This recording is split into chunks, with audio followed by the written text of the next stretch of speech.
calitate de primar în orașul Făgăraș, pentru capacitatea de a face echipă cu Costălaș, echipă cu Alin Goluganu, echipă cu toată echipa PSD, de a putea să susțină în acest moment un candidat tânăr, un candidat din generația noastră, un candidat crescut din generația PSD, alături de mine, alături de Victor Ponta, alături de mulți alți tineri pe care avem în partid. Și eu cred că lucrurile bune începute în administrație, lucruri bune pe care Costălaș și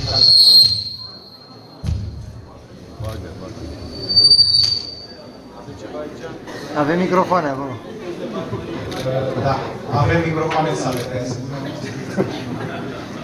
Și spuneam că eu cred că lucrurile bune pe care Costălaș și calitate de viceprimar le-a început, le va duce la bun sfârșit de calitate de primar. Vreau să-i spun domnului Gheorghe Costelâș mult succes. O să mai venim în campanie alături de el. O să-i arătăm că nu e sigur și că toată echipa PSD-ului este sigur. Ar mai fi un singur lucru de spus.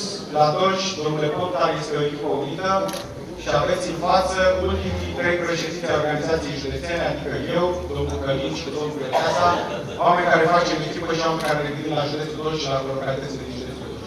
Mult succes, Costăluș, și ne gândim la microfon și să